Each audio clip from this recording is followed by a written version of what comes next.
Good, We talk perfect. about the RTX 2000 simulator that we discovered. Yeah. Yep, let's have a quick, well, kind of quick walkthrough through this thing. Oh, good grief, Zoom shared the interface, changed the interface again. Okay, here we go. Um, Good, RTX 2000, quick recap. It's a descendant of the Novix 4000 CPU.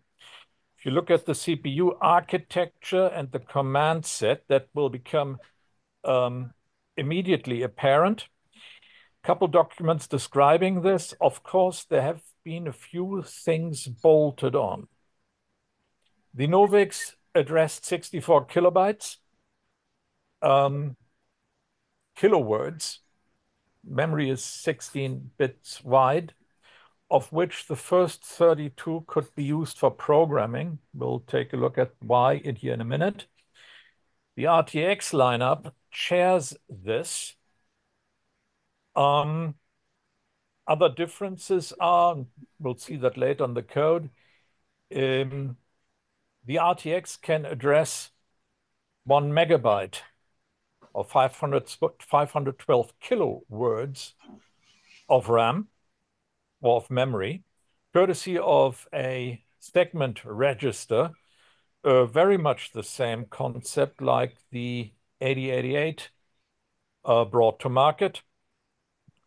Beyond that, well, the CPU has the usual registers, as we know, already seen with the Novix, top of stack, next of stack, um, in currently executed instruction, the program counter, status register, top of return stack, and the rocket science stuff for multi-step divide and the square root register. So very small register set, easily internally addressed by index. Um, what else do we have? As before with the Novix, instructions are directly encoded. Each bit in an instruction word does something directly in the CPU. So you have a class which identifies what kind of operation you're executing. You have something for the ALU. You have a subclass that specifies what you exactly within that class you intend to do. The return from subroutine bit is still present, just as it was in the Novix. A return from subroutine therefore executes in 0 time if you package it in with another instruction. And you have 5 data bits, which can be used for a shift, for short literal. That would be a constant to load into a register, for instance, or part of a memory address. We then have classes, class specifications, and so on and so forth. If we look at command words, if the top bit is 0, the rest is an address, and we jump to a subroutine. That means that subroutine addresses can only be 15 bits long, not 16. Means your subroutine calls end up in the lower half of memory. What else? The branches are still there. Branch jumps have to take place in the same 4 kilobyte segment. Yeah, it goes on like that. With all of these, look at ALU operations, 16 different types of these up to. With that, your list of available instructions is 1 printed page long, such as your subroutine call is 1 by itself, your subroutine return, well, highest bit is 1 because it's not a call, and the return bit is set to 1. You can piggyback that on pretty much everything else. Beyond that, most low-level fourth instruction, something that you would elsewhere encode, as an assembly primitive are just a word. The CPU comes in different flavors.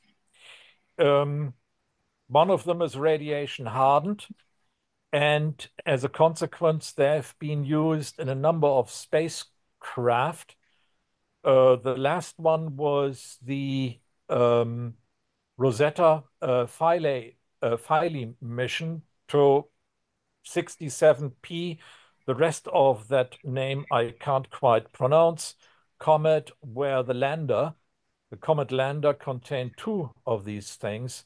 And I think the mothership had either 4 or 6 for various purposes. There is a simulator for this thing.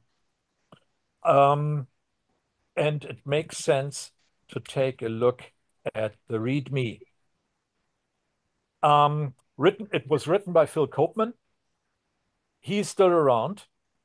He is still at CMU, Charles Mellon University. Carnegie Mellon. Carnegie Mellon. Yeah, thank you. He wrote this thing while he was at Harris.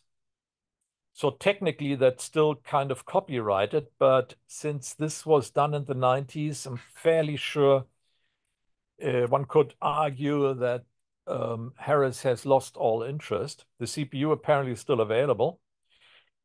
Comes with both source code and an app Forth, also on source code and as firmware that this runs on. Typically on Linux, you would expect a configure, make, install script. Sure.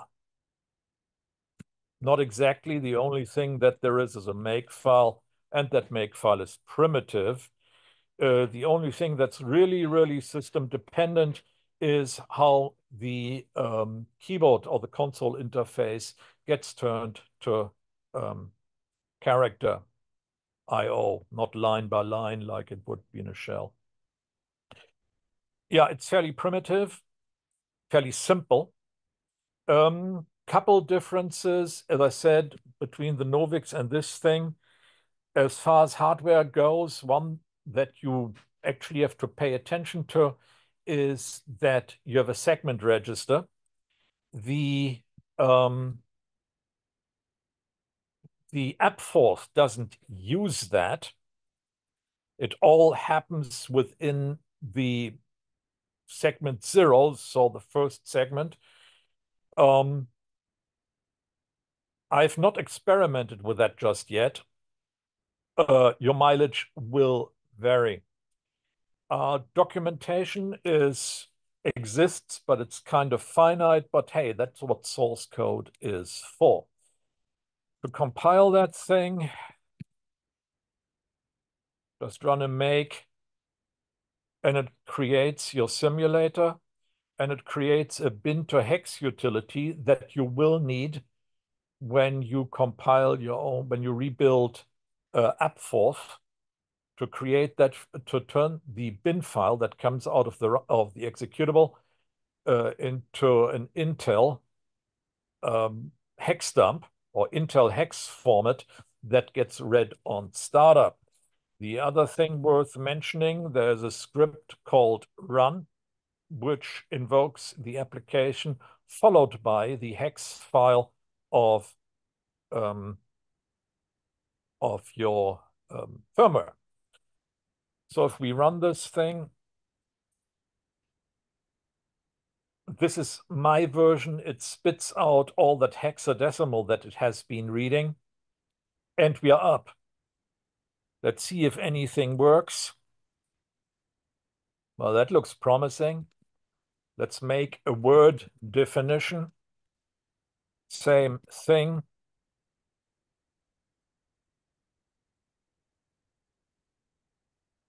If we do a word,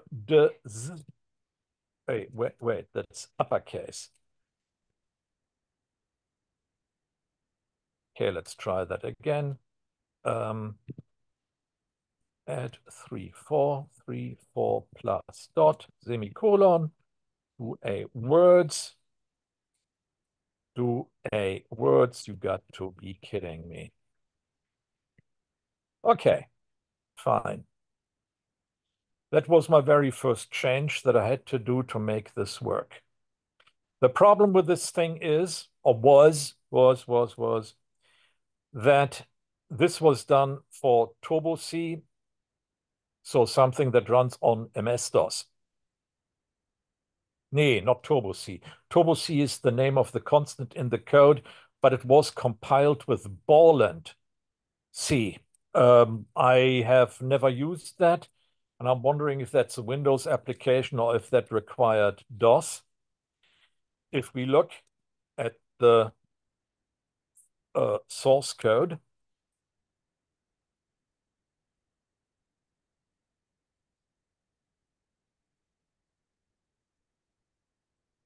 there's a constant called Turbo C. It's set to 1. So this is compiled for PC. Set this to 0 if you want to run this thing on a Spark station. This constant is used if you for the output file name and a couple of other things, such as how end of line looks like. So carriage return line feed, or just a \n. Where else do we use that?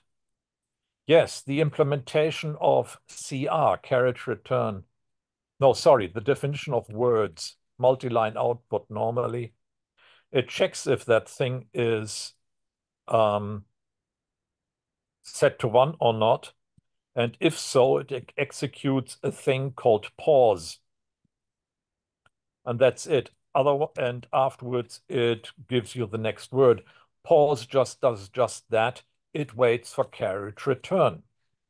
Now, if you start out with this thing, it will not recompile itself. And this is not because there's something broken in AppForth itself. AppForth itself will compile just fine. What does not compile just, or what is missing, is that the executable, that the runtime is missing all and any kind of disk access support.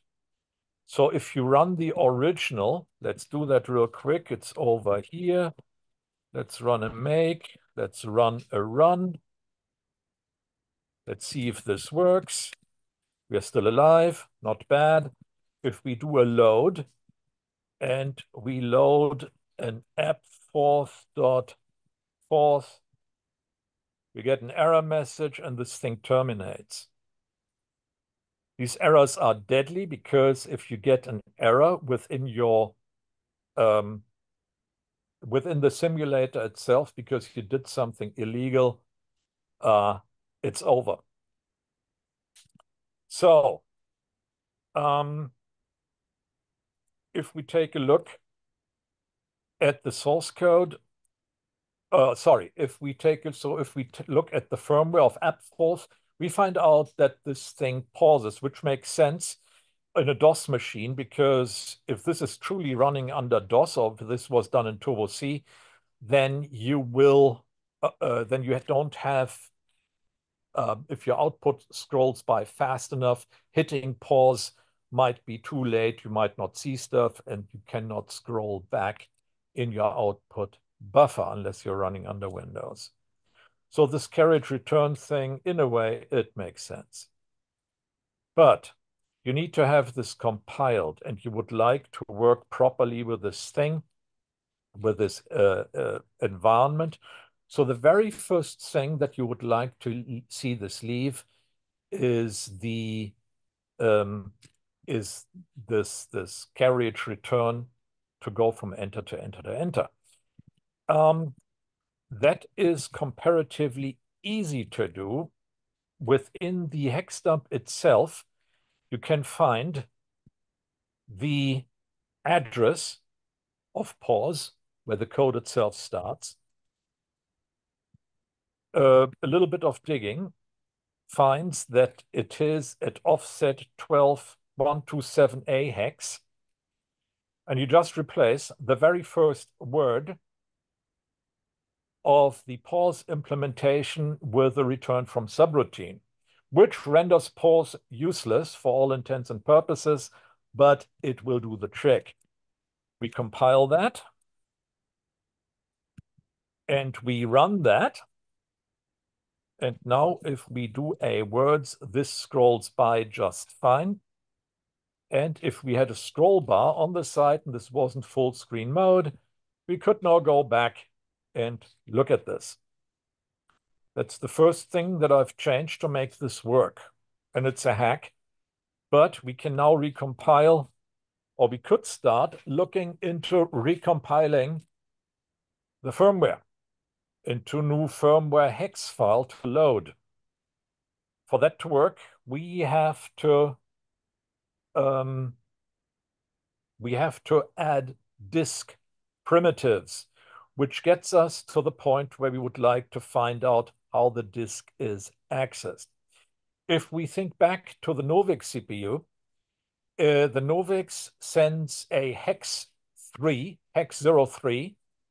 followed by a block number. If the highest bit of the block number, 2 bytes, 16-bit block number, no, 15-bit block number. If the highest bit decides if that is a read operation or a write operation, and that works like a charm over a serial line, which makes sense because most of these Novix boards, they were, well, there was no console, there was no screen, no keyboard attached, so you'd use the terminal and you relied on the host talking to the board to do disk I/O and send data across the bus. Good. In this case, there is a similar mechanism, but it implements it drastically different. Instead of writing to a serial port, what this implementation does is, what this emulator or this board simulation does is that it writes a command word out to a serial port. Commands start with hex 0, not with hex 3. So this implementation could well host the Novix's block I/O, which isn't, as far as I know, it's not here. I haven't found it yet. What command does, it sends a hex 0 out, followed by whatever command you put onto the stack, identified by an integer. These commands are interesting inasmuch they all follow very much the same pattern. An open file, for instance, contains a file name and the length of it, and it returns a handle. The handle is what we will later see, the same thing as you would expect from an open. The C or the libc function open returns an integer. They use that straight within this environment as to reference a file. So they've put hex 20 onto the stack, sent that out. Then they transmit the length of the file name. XMTS was, it sends out, XMTS sends a string. So we first send the length of the string, then we send the string itself. Then we go into a function that's called receive the result. And that's it. Ha, by the way, is die if error. There are a number of primitives that deal with files. So this particular environment does not implement block I/O. It implements full-blown file I/O. So it has an open is for a read, a create is for a write, a delete blows the file away, then we can read lines from a file, and that will become important later when we start compiling our own firmware, because as this thing does not have a block interface, it reads line by line and hands them off to the Forth environment as if they came from the keyboard.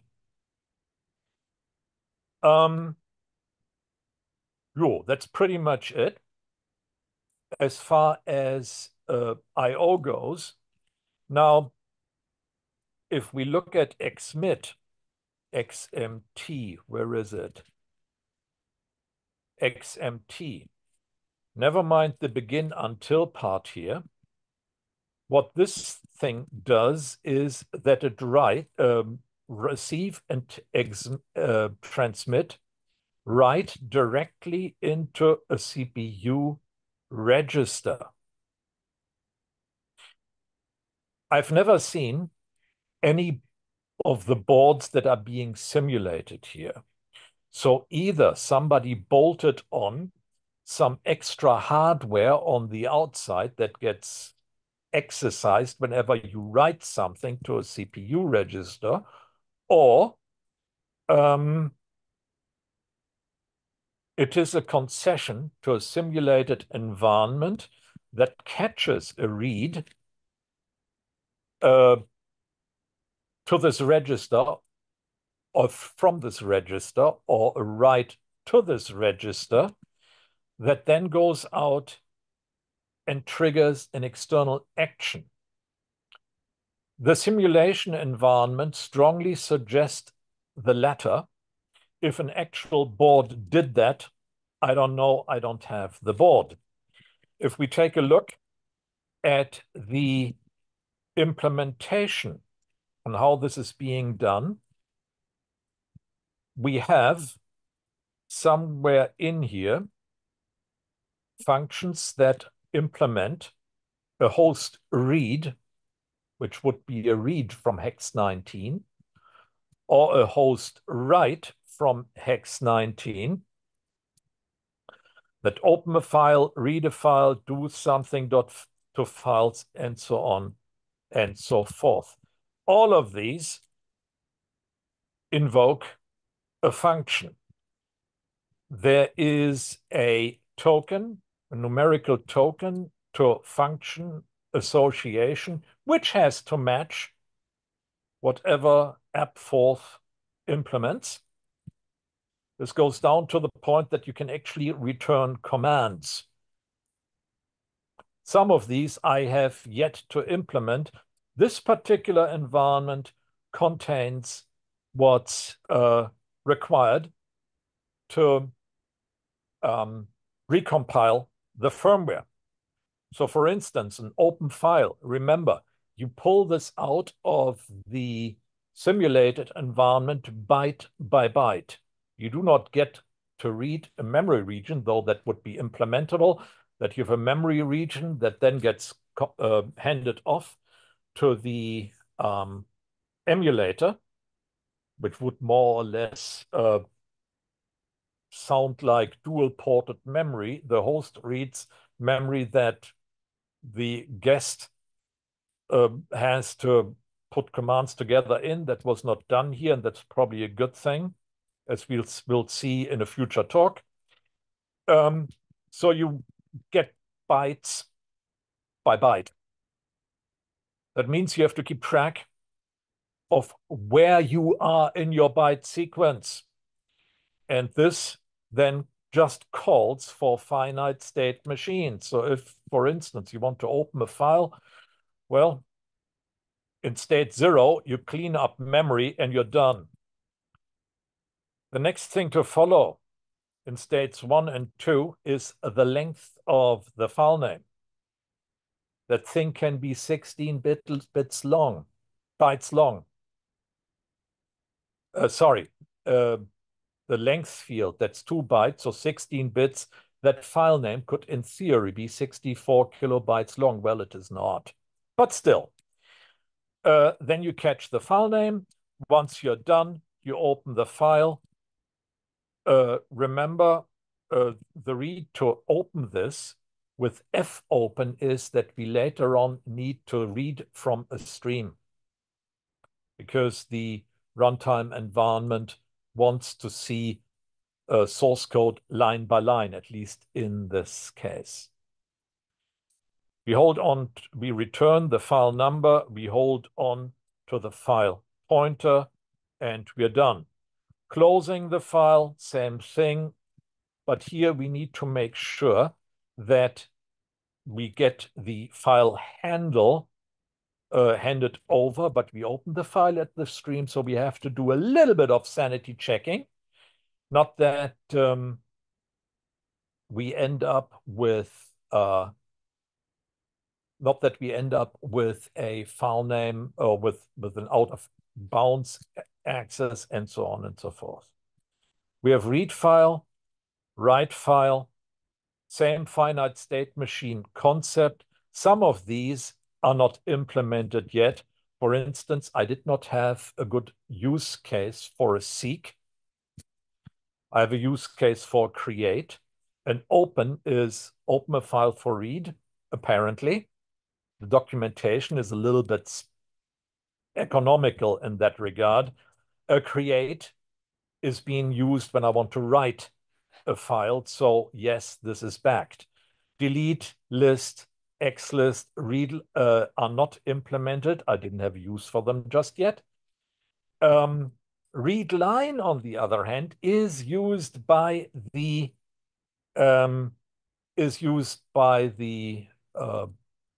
compilation, by the firmware itself to compile itself. So we had to put this there. I implemented command. Why did I implement command? Doesn't matter. Anyway, those are the changes to this that I really had to write from scratch. What else did I mess with? Oh, yes. There was, where was that? Probably state.c. Memory access. One aspect in this that differs from the original is memory access. The original, do I have this here? Yes, state.c. If we look, this is my version.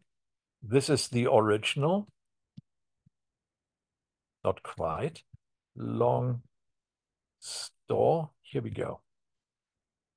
The original had a distinction. It made a concession to hardware.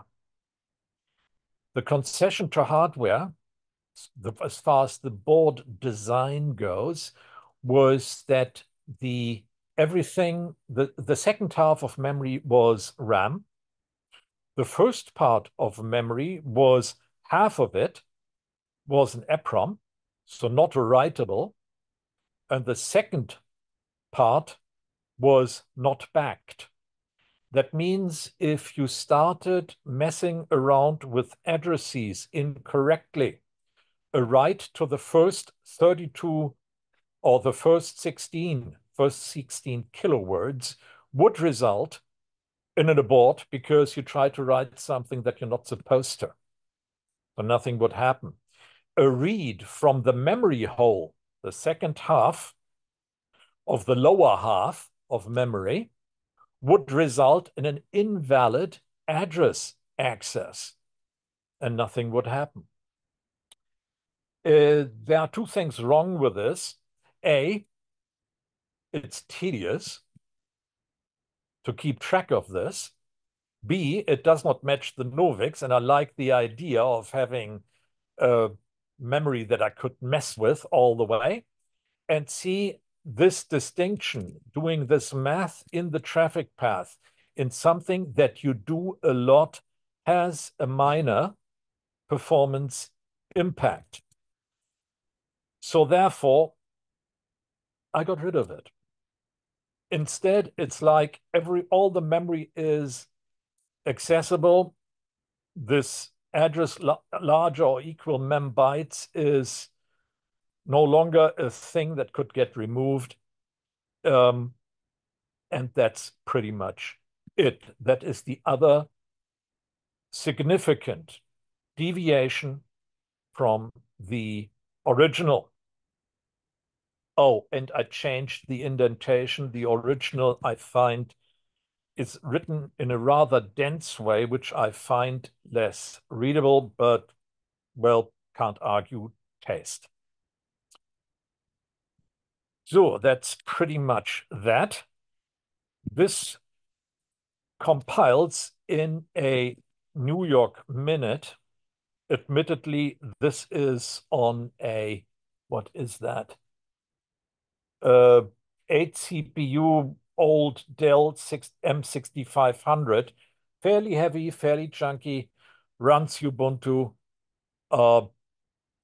It's snappy, but it was made in 2011 or 2012, so on something newer, but it will work on a slow system as well. Hardware requirements are low to non-existent, and I'm pretty sure we have a megabyte of memory laying around somewhere. We run this thing, and let's see if we are still alive. We are.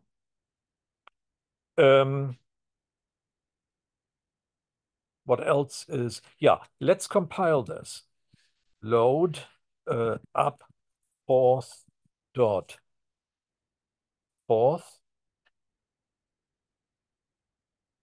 The file that implements, that contains the firmware. Remember, it's not done block by block by block and just contains definition. It also contains directly executed command that behave the same way as if you type this in. So it will ask you, would you like this in for ROM or RAM? And if for ROM, then it's the addressing. The addresses are for, well, the EPROM that gets imaged at the lower end of memory. Otherwise, it goes into the high end. You can execute that directly. We want to compile for ROM. And we are done. We now created an image of our compiled executable. Note that we are getting a little bit close as far as free code and free data goes. So any major additions to the firmware, you have to be a little bit careful that you don't overrun, but then it is not a real problem to compile for more because we are technically no longer limited by a physical's EPROM's space constraints. So this math would have to change a little bit once you bolt on more code. If we exit out of here, exiting out of here is simple. A Control-C does that. Single stepping CPU register manipulation at runtime is on my list of things to do, especially because we have that already for the Novix. I would like this to behave at least in a similar fashion. If we take a look, down here is our latest and greatest file.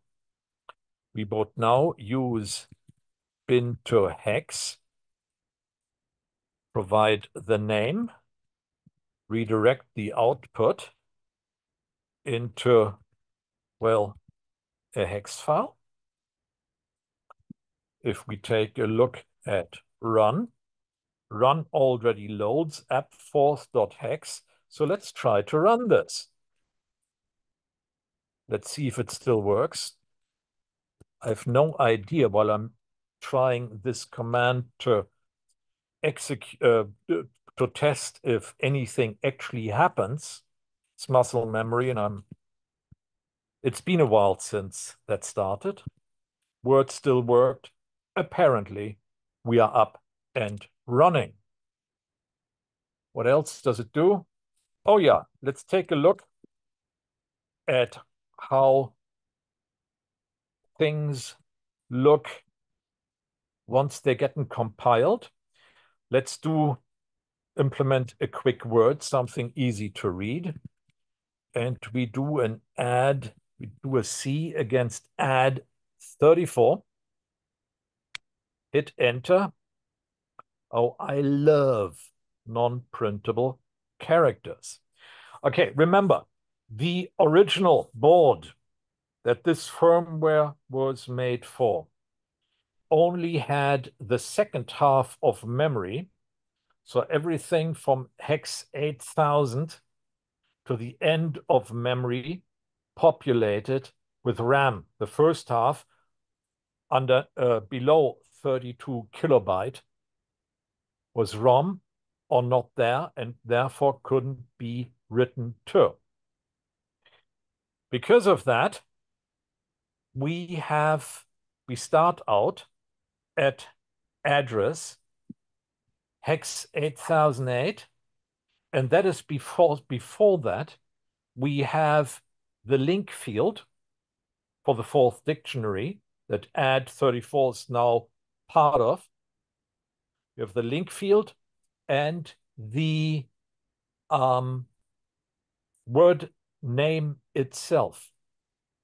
Cornelius, could you mind the time? We Oh, still have how we are doing? Oh yeah, okay, I'll hurry. Okay, so we push onto the stack the value 3 as a short literal. There is no value stack of 003 following. We push onto the stack the 4 and code the operation into the same word. We call the dot function at 0533. Highest bit is 0, so the rest is an address. And we finally run a return. Cool. That's pretty much it. As I said, it's a work in progress, but it's also reasonably stable. Documentation is economical. Your mileage will vary. This concludes this little exercise. Are there any questions? Thank you very much. And maybe we do some follow-up workshops on that. Yeah, probably. And there might actually be a let's code on the call and see how badly we can do exercises, which would be full-fledged. And I might do that in the Dallas Raspberry Pi user group, another outfit that plays around with microcontrollers. If that becomes a thing, or once I get to it, there will be an announcement in this group. Dallas RPI meets on the first Saturday each month at 10 a.m. Central. That is typically 1500 or 1600 UTC, depending on daylight savings time. Questions, please.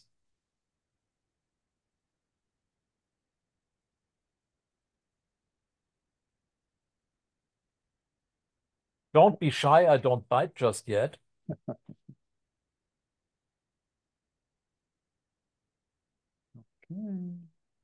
Did I murder everybody? Or maybe overwhelming for everyone. Probably all be asleep. Good. The sound you hear after Mozart's music is silence. Yeah, stunned silence. I have murdered everybody into submission. Sorry about that. Yeah, sorry about that. When there is nothing left to be said, then let's be silent. Yeah. Yeah, again, it's a work in progress. Yeah, we're looking forward to the improvement. It's going to be eventually up somewhere. If somebody wants a snapshot, all doable, but don't expect the snapshot to be totally stable, and it's really just that a snapshot. So if somebody wants to look, see, let me know.